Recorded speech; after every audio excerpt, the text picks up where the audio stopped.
साथियों, आज हम जानेंगे सभा या ग्राम सभा, जो कि चोल प्रशासन का एक महत्वपूर्ण हिस्सा थी।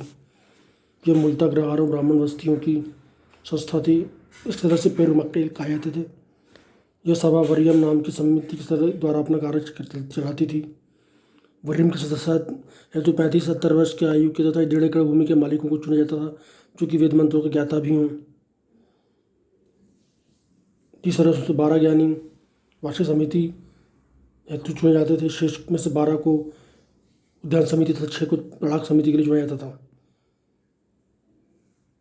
महासभा को पेरुकुरी तथा सदस्यों को पेरुमक्कल एवं समिति के सदस्यों को वारिय पेरुमक्कल कहा जाता था। व्यापारियों की सभा को नगरम कहते थे।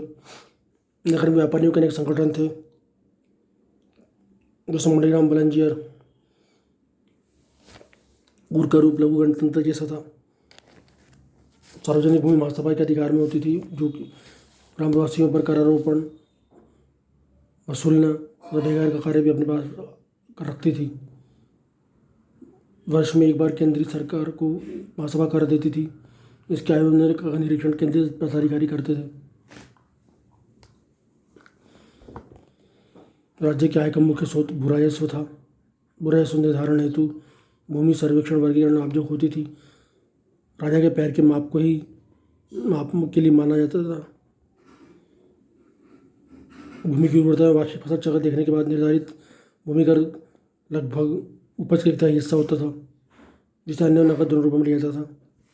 चोल अभी के लोगों में भूमि कर के अतिरिक्त अन्य करों का भी उल्लेख है। राजस्व कर को आयम कहते थे। वृक्ष कर को नरम्मा जाड़ी कहते थे। सुपारी पर कर को कटने कहते थे। गृह कर मैंने दूरे कहा जाता था। व्यापारिक प्रतिष्ठानों पर कड़े तरीके कर लगता था। इस तरह से अनेक कर हुआ करते थे। राजस्व विभाग का उच्च अधिकारी वरित क्लर्क कहा जाता था। चोल राजा निकटवर्ती क्षेत्रों में लूटपाट भी करते थे। व्यवहार भी कर लगता था।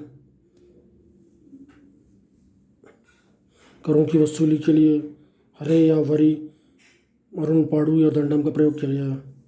सैन्य संगठन स्थायी सेना में पैदल गजारोही अश्वारोही होते थे। एक बड़ी नौसेना भी थी, जो राजराज प्रथम राजेंद्र प्रथम के समय चरमोत्कर्ष पर थी। बंगाल की खाड़ी चोलों की नौसेना के कारण चोलों की झील बन गई। हड़प्पा कैकुलस राजा की व्यक्तिगत सुरक्षा में तैनात पैदल दल को कहते थे, जबकि कुंजीर मल्लर गजारोही दल को, कुंदीरच्चा अश्वारोही को, दिल्लीगढ़ धनुधारी को केकल कोलस पैदल सेना को कहते थे। सेकुंदर भाला से प्रहार में निपुण सैनिक होते थे। बेलकार राजा के अतिविश्वसनीय अंगरक्षक होते थे। सेना गुलुओं में छावनियों में रहती थी। सेना की टुकड़ी का नेतृत्व नायक करता था, तो सेनाधीश दंडनायक का महादंडनायक कहलाता था। न्याय व्यवस्था राजा एक न्यायाधीश था। राजा के धर्मासन का अंतिम न्याय प्राप्त करने के लिए विभिन्न स्रोतों में उल्लेख है, जहाँ राजा धर्मासन भट्ट की सहायता से न्याय करता था। छोटे विवादों पर स्थानीय निगम निर्णय देते थे। दंड व्यवस्था में आर्थिक दंड सामाजिक अपमान होते थे। काशू संभवतः सोने के सिक्के होते थे, जो आर्थिक दंड के रूप में वसूले जाते थे। जाति व्यवस्था के अंतर्गत ब्राह्मण एवं वल्लाल शूद्र के बड़े भूस्वामियों का स्थान सर्वोच्च था। ब्राह्मणों को दी गई करवक्त भूमि को चतुर्वेदी मंगलम कहते थे। इसके चतुर्षेतार का वर्गों में वलंगे तथा एड़ीगे शामिल थे। वलंगे एड़ीगे वर्ग में वलंगों के पास विशेष अधिकार थे। चोल काल में क्षत्रिय एवं वैश्यों का अस्तित्व नहीं था। स्त्रियां प्रशासन से संबंधित थी और दासप्रथा का भी प्रचलन था। धार्मिक स्थिति इस काल में वैष्णव शैवों का व्यापक प्रचार हुआ।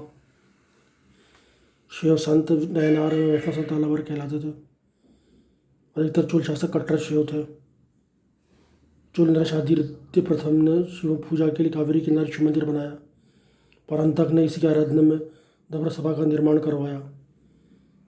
राजराज प्रथम के काल में तो राजराजेश्वर और वृद्धेश्वर मंदिर भी बने, तथा उसने शिवपाद शेखर की उपाधि भी धारण की थी।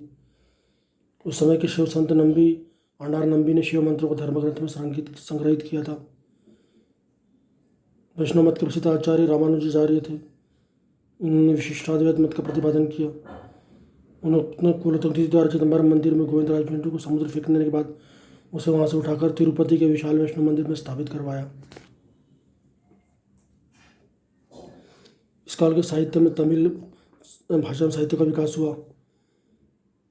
प्रसिद्ध जैन गोदार कुलोत्तंग प्रथम का राजकवि था। उसने कलिंगत्तुपर्णी नामक ग्रंथ लिखा। पुरंदर के दरबारी कवि कंबन ने तमिल रामायण लिखी।